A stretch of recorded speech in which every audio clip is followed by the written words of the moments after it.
Hi there, I'm Paul Mitchell, speaker and author and founder of The Human Enterprise.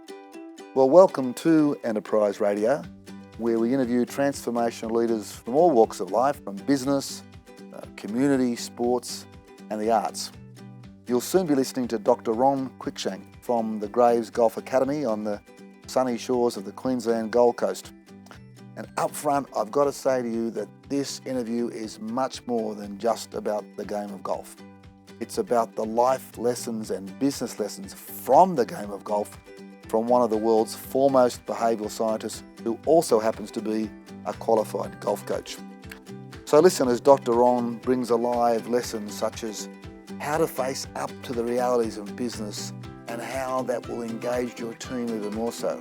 Being clear on your life purpose and your business purpose. A shortcut to excellence by simply modelling the beliefs, the attitudes and the values of the successful leaders all around you. The importance of identifying personal and business patterns and how that can save you so much time and energy. And the ultimate goal of every leader, what is it? Well, Ron will let us know. Again, enjoy listening to Dr Ron and Enterprise Radio. As you may know, it's one of several resources we provide for you to be the best leader you can be and to truly build the human enterprise in your organisation.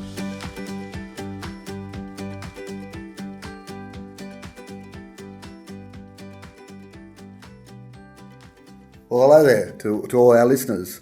Just got to let you know where we are. We are on the wonderful Palmer Colonial Golf Course on sunny Gold Coast of Queensland in Australia. And we're overlooking a beautiful course, and we're about to interview Dr Ron before we both go and have a great game of golf. So first of all, welcome, Ron. Thank you. Happy to be here and happy that we're going to go play golf shortly. Fantastic. It's what it's all about, isn't it? Yeah. So, Ron, for our listeners, what brings you to Australia? What's been the main purpose coming here? Well, I've had a lifelong fear of great white sharks and crocodiles. Is that the great white shark Greg Norman, or is it just great white sharks? I'm going to leave it at that as a golfer. So I thought I had to come here and conquer my fears. But the real reason, there's really twofold. One is that we had a great business opportunity in as much as the golf group that we are aligned with has a very large database and customer base here.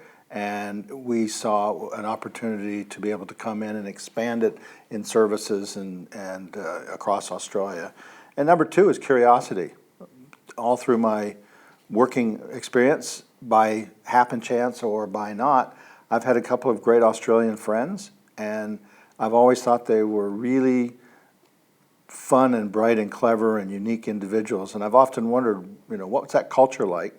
And having an opportunity to come here and take a look at it has just been a delight. Well, that's fantastic. I guess there are two big things that leaders are often looking at, and that is, great cultures, and of course, great cultures come from great curiosity. So, how's it been for you so far? Love it, love it.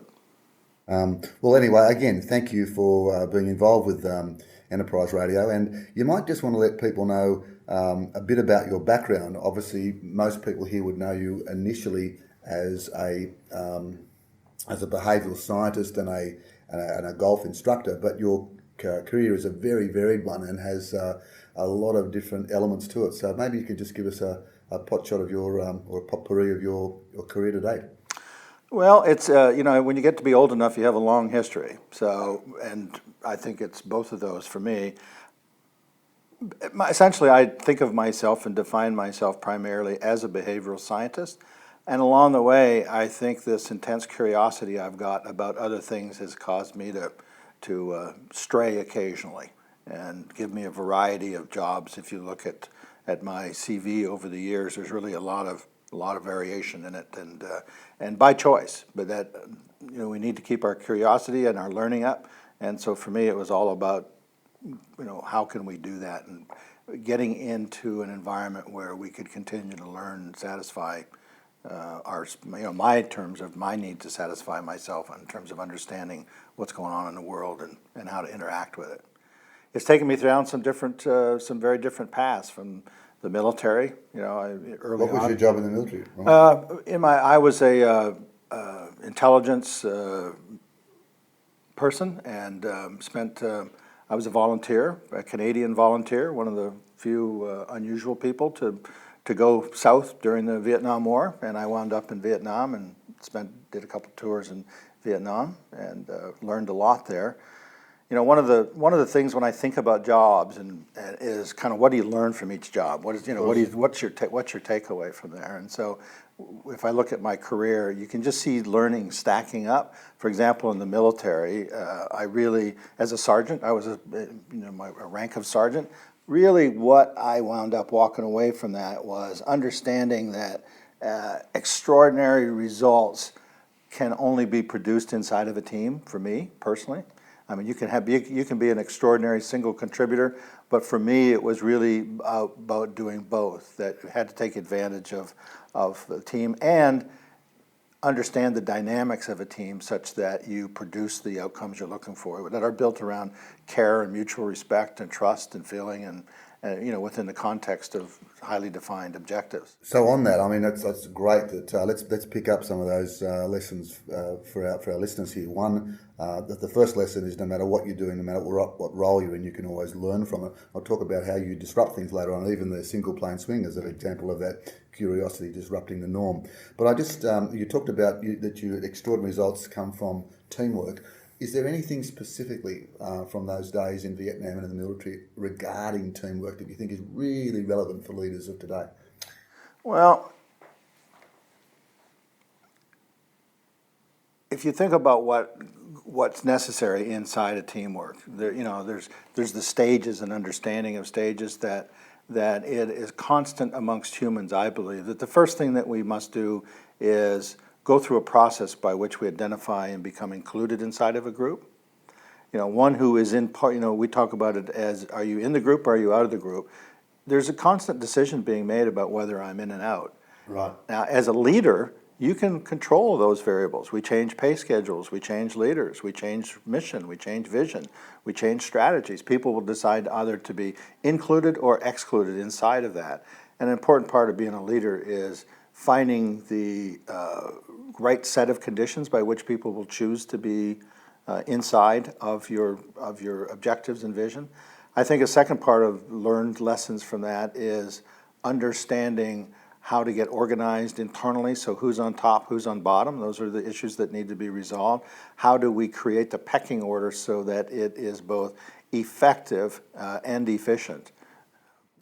It's interesting, a couple of things there. I just to sort of go up. The first one is, leaders absolutely need to make people included, and yet you can't make people included. You can only, first of all, set those conditions, set the environment for that to happen.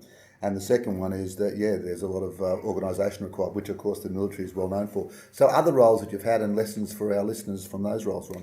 Well, there's, if you look over the course, after I got out of the military, one of the little jobs I had, which was really more for supporting myself initially while I was starting to go through university, was I got a job capturing escaped felons from the prison system. Wow.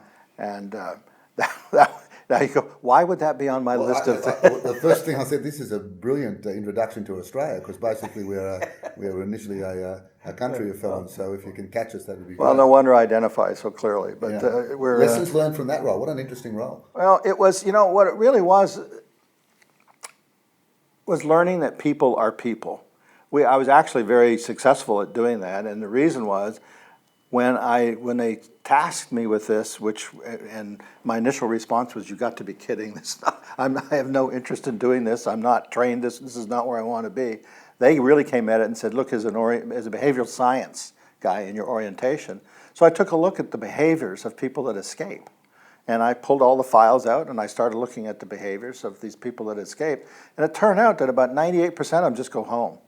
Wow! So we actually were phenomenally successful, because what I did was as soon as somebody I was reported or put on a case, I found out where they lived, and I found out the majority of times, if I was there before they got home, that you'd find them there. They would find, and then I found out that they had escaped for usually some family reason, or a wife that they thought was cheating on them, or a girlfriend or a kid problem with their kid.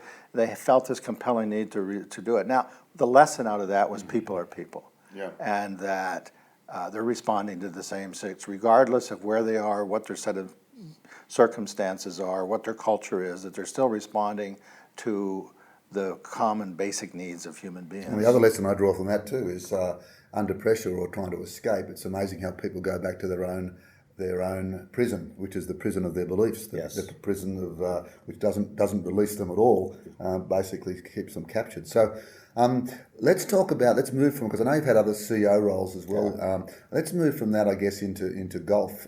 It's a really interesting combination with your business background, your military background, and I guess what the PhD is in behavioural science. Yeah, social psychology. Social psychology. Sociological bend. Plus a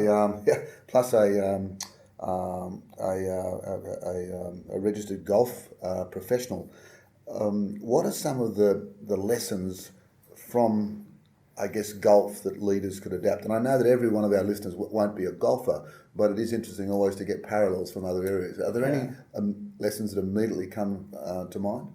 Yeah, there's, to me, I think it's never ending, really. I'm constantly learning about myself through the game of golf. And so if you look at it from a specific point or a general point, you can talk about, for example, in golf, we have a rule that says, play it like it lies.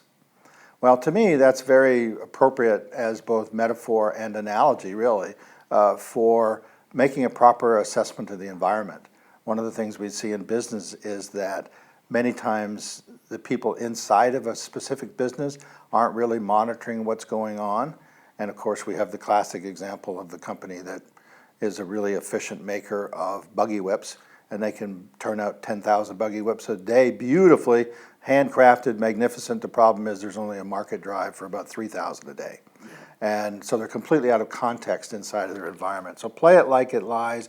It means that you have to be able to properly assess the environment, assess the situation, what we would call assess the lie. Anytime you approach a ball, you could be 10 feet from the edge of a green, and you might have 5 different kinds of shots, because based on the lie, it might be sitting down deep in the grass, it might be in mud, it might be covered in wet grass, and that would each one of those sets of conditions would require a different kind of shot. Yeah. So we constantly have to be alert to what the environment's bringing. I guess looking at that too, it's interesting that one of those best-known books was Good to Great, where Jim Collins talked about the Stockdale paradox. Right. And he said there's 2 things that differentiate great leaders. They face reality and they never give up hope. Seems to me that play it like it lies is very much face reality. Whether the ball's covered in mud, whether it's plugged or whatever, we need to face that reality. And we also need to never give up hope in terms of visualising the possibility of the next shot, visualising a better world for your customers, for your team, for our community. So I love that, play it like it lies. Ron, you were about to say another lesson. Well, I think one of it is understanding your purpose for playing the game. You know, we all sort of think about golf and we have an internalized model of what it is. Well, as you find out very quickly, most people have their own reason for playing golf. For some it's social, for some it's exercise, for some it is business, for some it is sports, for some it's more an internalized need to be competent at a certain task that I've taken on. For others it's about being able to demonstrate competence about what's being on. So I think what I see when people are playing golf is oftentimes we don't really understand what our vision is for ourselves inside of the game. And I think it's an important part of learning to come to love the game, learn to be good at it, learn to be competent at it, and be able to constantly use that as a guidepost for your own pleasure inside of the game. What a wonderful lesson, both personally and professionally. I mean, Simon Sinek is getting a lot of publicity. I think one of the biggest TED Talks at the moment is Start With Why.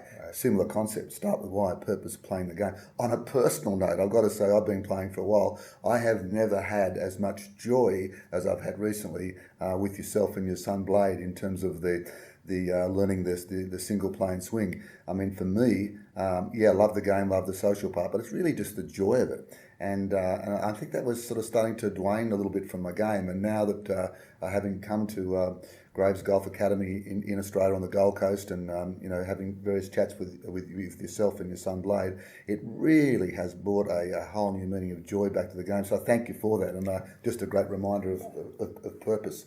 Other lessons. I mean, I could go on forever, but maybe well, that's it. So could I. Yeah. You know, another one as you were talking that came to mind is this whole idea of strategy. One of the things is having a plan to win and having a plan to play on every hole. Right. But also having a plan on how to learn the game. We find that the way golf has been taught traditionally, I think is a poor model of learning, which was based on an apprentice model, which is you come out and you watch a good golfer swing a while and then you try to imitate it. Well, it turns out that there's a whole set of systems and there's a whole set of structure and there's a whole strategy to understanding about how to learn the game. I'm all about accelerating the learning process, and so there is a set of rules and regulations that are based on biomechanics and also mental components that allow us to pick up and accelerate the acquisition of the game. Having that clear and being clear about that is having a strategy. I always ask people, what is strategy? And one of the questions I have a very simple definition for strategy, which is from a mutual friend of ours, which is you have a plan to win. And so Sounds like Dr. Deese's. It sounds just like him, and I've used it for years. And for me, that is absolutely critical to every hole, is having but also for every shot, and also for every putt, for every shot. So let's take that again, once again, into business. Having a plan for having a plan to play and learning the game. Many say maybe it's an overused metaphor that the business is a bit of a game. How would you, some of our listeners are younger leaders at the beginning of their careers, and if they are going to acquire knowledge in the game of business, is there a better way of doing that based on your golfing knowledge? Is there a way to accelerate rather than the apprentice model? I'll look at what my leader does, good, bad, or indifferent. Is there a better way for younger managers, younger leaders to learn the game of business? Absolutely.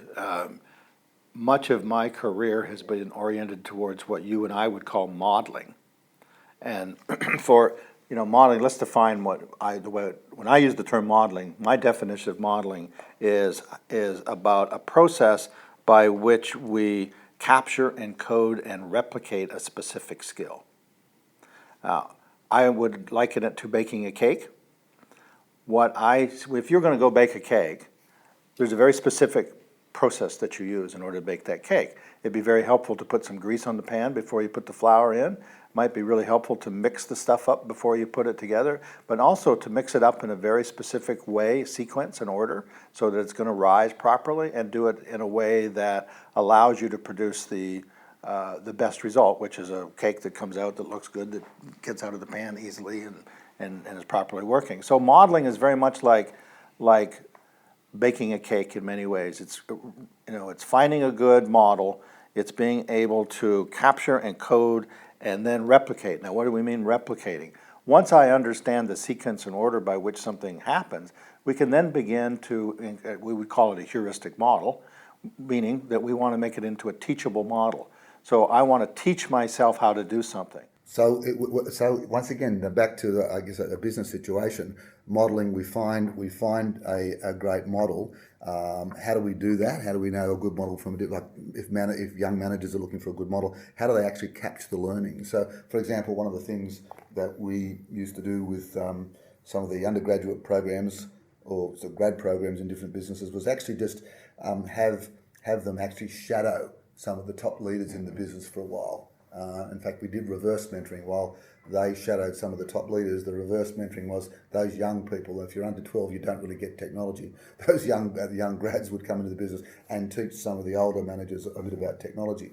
Are there ways that you think young managers could find a great model and actually capture and code exactly what they're doing? Yeah, there is, and there is a learning process to it. There's really, in my mind, there's really 3 steps to modeling.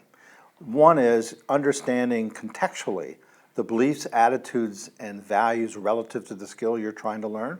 So if you're trying to learn superior sales, if you're trying to learn how to run a CAD machine, if you're trying to learn how to take a great photograph, if you're learning how to be a good salesperson, find somebody that's really good contextually inside of that task. So the first step is understanding the beliefs and the attitudes and values they bring to the table. A great salesperson probably has some beliefs about being turned down, probably have some beliefs about themselves, probably have some beliefs about their ability to handle rejection. The second step that's necessary to model is that we need to understand the sequence and syntax by which people do things. How do they organize themselves in order to produce the superior results? Go back to my cake example. if you're a good salesperson, you will find that there will start to be a pattern that emerges of how one organizes themselves to be a good salesperson. If you're a good CEO or an effective CEO, not good, but effective, if you're a good whatever it is your talent, if you're a good golfer, there will be a sequence. So the first one is understanding the beliefs and values and attitudes relevant and contextual to the task. The second one is understanding the syntax and sequence of how I do stuff.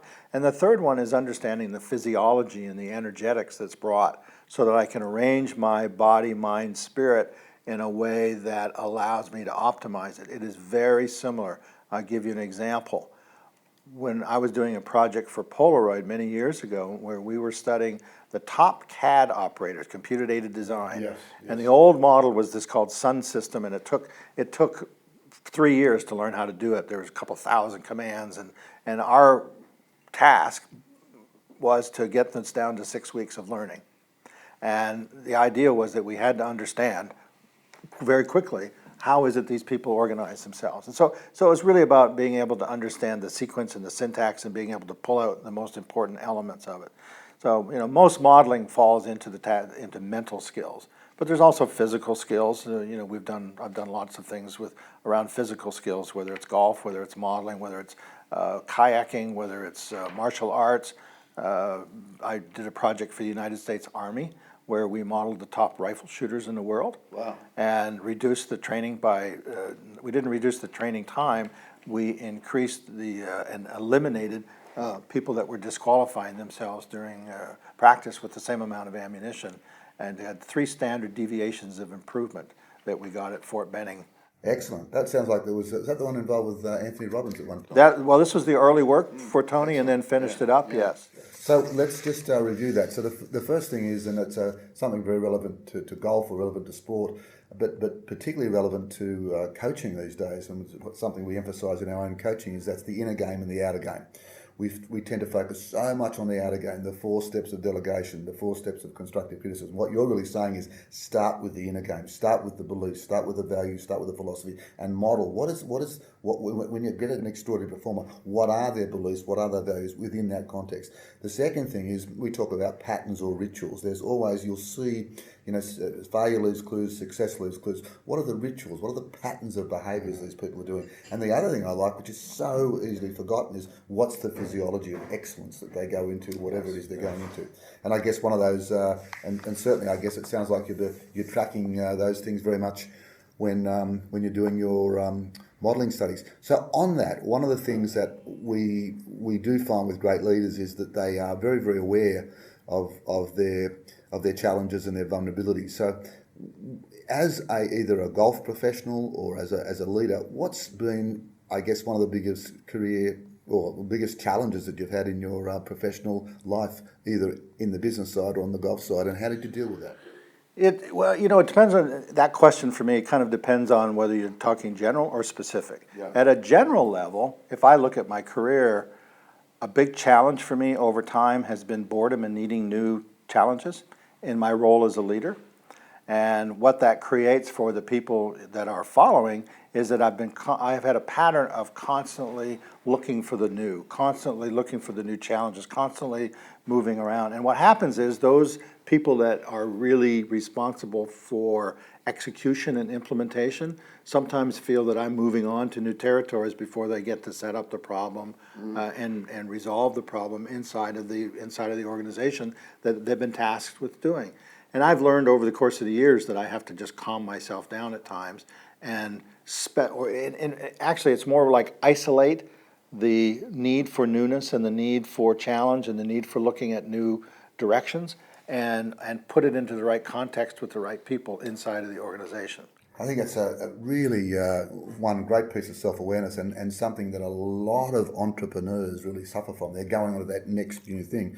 We share once again the work of Isaac Adizes, where he talks about a democracy in terms of decision making, but almost dictatorship in terms of execution. So democracy and dictatorship, he uses the word, or rather democracy and dictatorship, and he uses the word democracy. What I'm hearing is this although you love the newness, the following through and the execution is something that, although you can do it, not necessarily where your energy lies. Is that a fair Or not? For me, that is an accurate self-assessment. And now I've recognized that. Yeah. I mean, after a few, some spectacular successes and spectacular failures, you recognize that you start to see that pattern. So how do you now deal with it? I mean, you're aware Pattern of it. yourself. Well, the way for me of really dealing with it is to recognize the vulnerability initially, Right. and then to establish and surround myself with people that are good at those things that I am not. Yeah. And to recognize that I've got to have the patience to allow them to do what they do best. Yep. And one of the patterns I go, because I'm always looking at the new stuff, I'm very good at pattern recognition. So I'll see a pattern, and then for me it becomes a reality. Well, the other people inside of your organization might not see it as a reality yet. So if I'm acting as if it's a reality, and they're over there trying to set up technical systems, operational systems, administrative systems, goal path systems, strategies to support this old vision, and I'm over here going, well, there's a new one. It's a very frustrating experience for them. So it's a matter of putting myself in the context with a team of people that I really trust and that people that I know are competent, and then allowing them to do what they do, and they allow me to do what I do, but setting up those role definitions and those expectations on the front end and consciously so that we get stuff done. Because you still got to, ultimately, you've got to be able to get the job done. A wise man once said to me, "You've got to play the ball as it lies." That's right. So I guess in summary, there, our learning is look, know what your skills are, but know, one back to your earlier learnings, is that no one makes it on their own. It's all about teamwork, and it's about a complementary team. We need that energy, that entrepreneurial energy of newness and disrupting things, but we also need, and you recognise that need for that follow through. And some people are very, very good at that, and you only get that in a complementary team. Yeah. Let's get a bit more personal. What any real personal vulnerabilities that have been, maybe you've recognised them, maybe not, that have actually come up in your personal life that there's lessons for us here too? Because you've got all this knowledge, you've got a massive business knowledge, a massive sporting knowledge, a massive psychology. Yet, being human, we still have our issues, and I'm wondering how you deal with those. Well, to me, an effective model.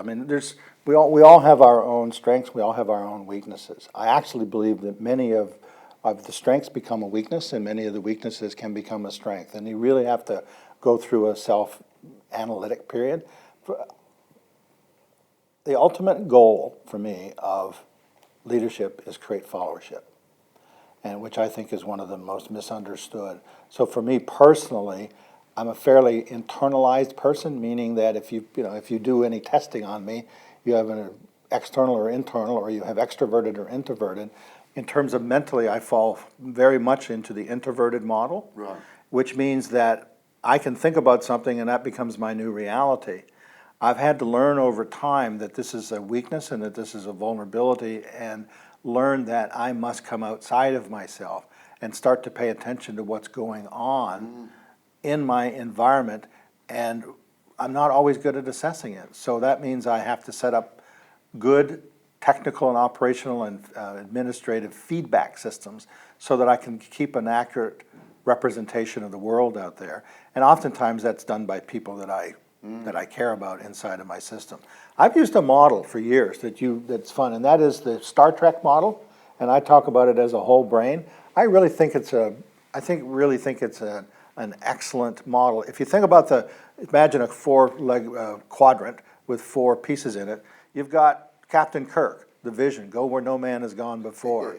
You've got Scotty, the medical guy who's interested in human and people and feelings and emotions. You've got Spock, who's all about analytics and brain and going through the mental component. And then you've got Scotty, who's the engineer and the mechanic designed to, if you look at those four pieces of an organization, it does a pretty good job at defining the kind of people you need to have around, and recognize that all those components must be accommodated. Wow, some great lessons on that, Ron. What I love about that is this whole concept of fellowship. We have a workshop called "Why Should Anyone Be Led by You" by Goffey and Jones, which is about authentic leadership, and it really emphasises that you're not a leader just because of your position. You're a leader in terms of the number of followers you generate. And the second thing is that concept that we all have stuff and no one sees their own stuff. We need someone outside of ourselves giving us feedback, like a great professional sports person would have a coach, like an actor would have a director. And also love your Star Trek model. We can add that now, listeners. We used to talk about Star Wars, and now we have Star Trek. And of course, for Ron, if you really want to know how to lead in Australia, very, very important that you actually watch the movie The Castle. It has every leadership lesson that you need to know from an Australian perspective.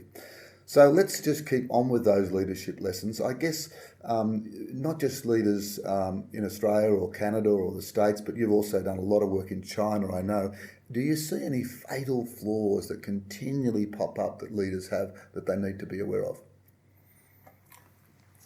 If I looked at it over many years, I would say there's probably the most fatal followership is understanding, well, it's the other way, not understanding thyself. You know, what's the statement? Understand thyself? This above all to thine own self be to true. thine own self be true and understand thyself. To me, the height of creating followership, which is the ultimate goal of leadership, starts with self-awareness. It starts with the ability to know your own processes, starts with the ability to be able to accept what's going on in the environment and then react accordingly to it. Without self-awareness, that's virtually impossible. I think another is this. You can profile yourself as a leader. One of the things I love to do inside of a leadership group or a group of executives is to ask them to define the best leader that they've ever seen, somebody that was most motivating for them personally. And it's always fascinating because the answer can lie from General Eisenhower to Hitler to Mother Teresa, and what they're doing. Oh yes, but what do they all have in common? They all created a highly energized, motivated followership. Now, you don't have to like their value systems, you don't have to like anything, but what they did was motivate and energize large bodies of people towards a pre-selected goal.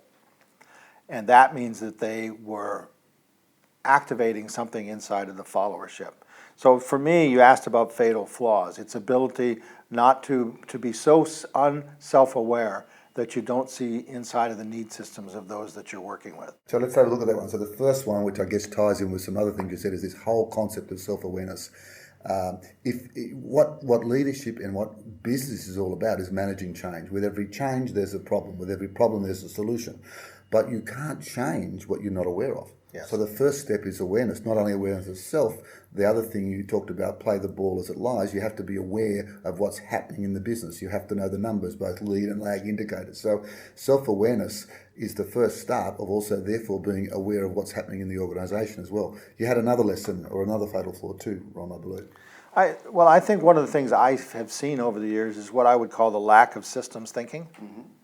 You know, we talk about strategic thinking, we talk about systems thinking. One of the things we find about ourselves very quickly when we become a leader is that we must start to think in systems. And by that, recognizing that for every action I take, there's not just a reaction.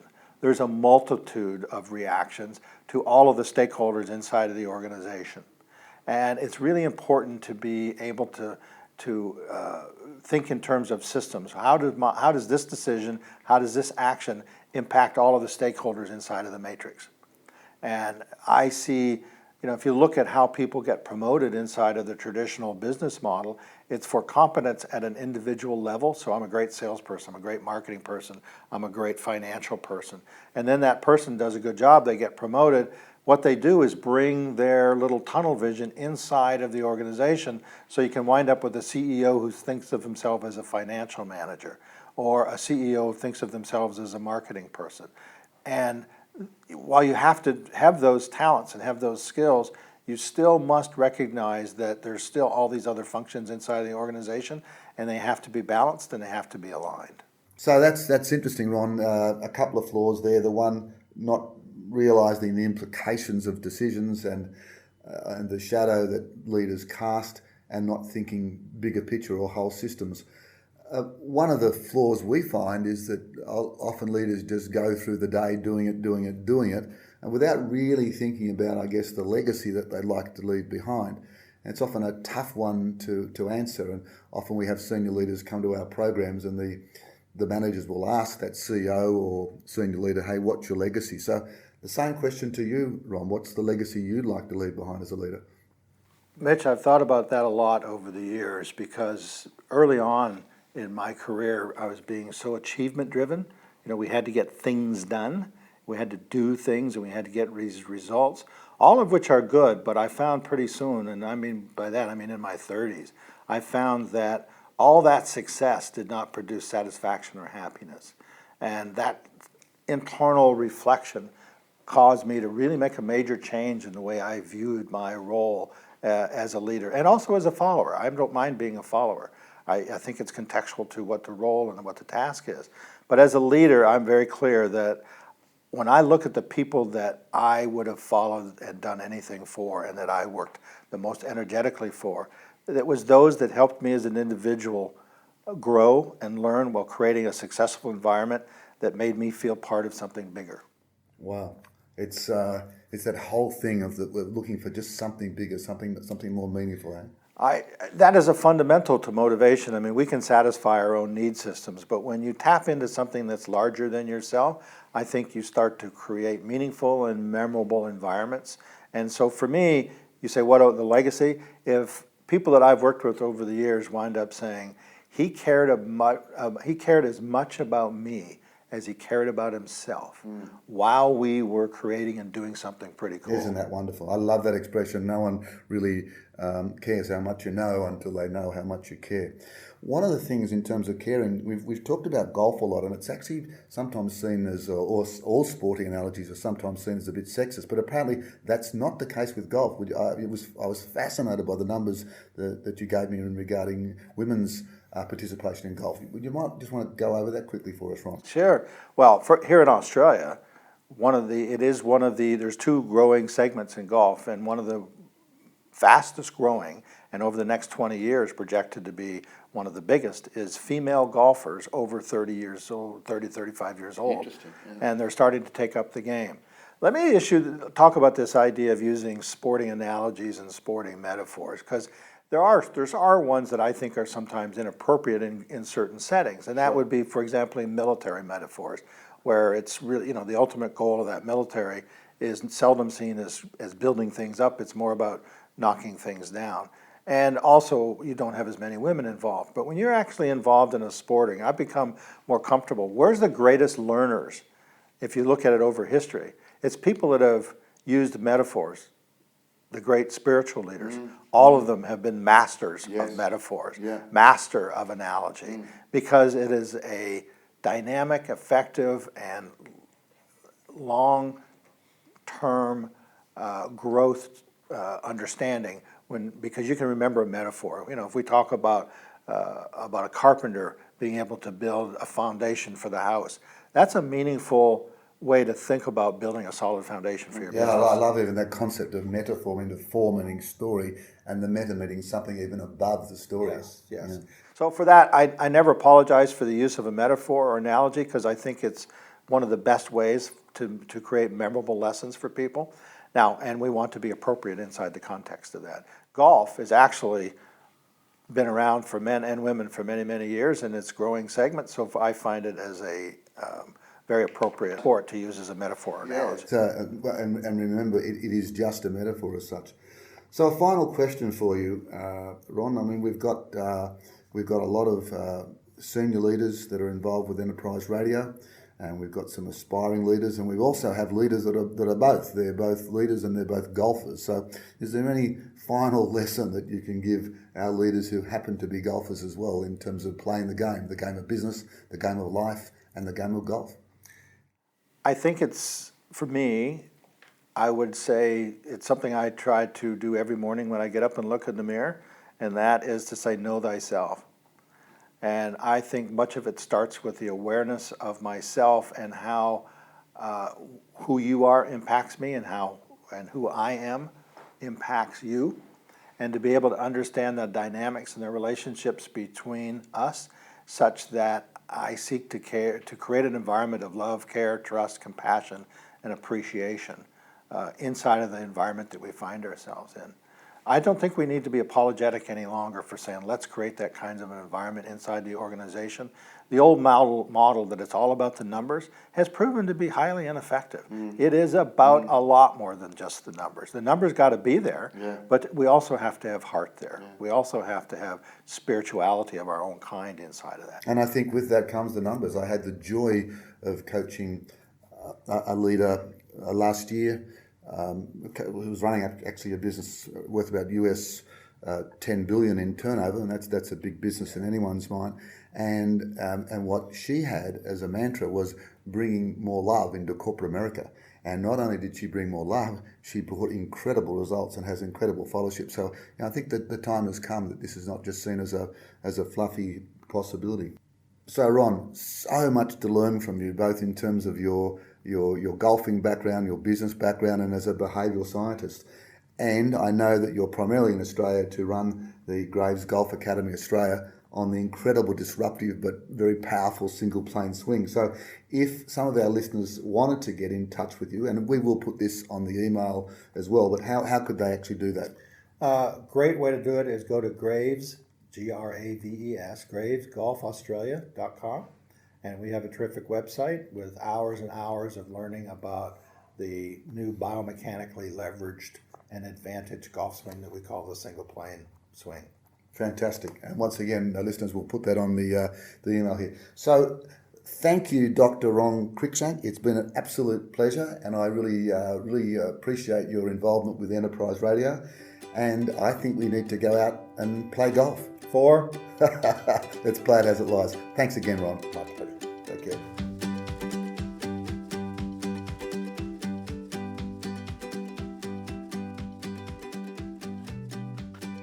I hope you've enjoyed these insights on leadership and life from Dr. Ron Cruickshank. For me personally, I find his background fascinating and his blend of golf and psychology so intriguing. For those who are golfers, please contact Ron on the details provided if you'd like to take your golf and certainly your love of the game to a whole new level. I'm Paul Mitchell. Until next time, find the passion, develop the skills, make the numbers, and make a difference.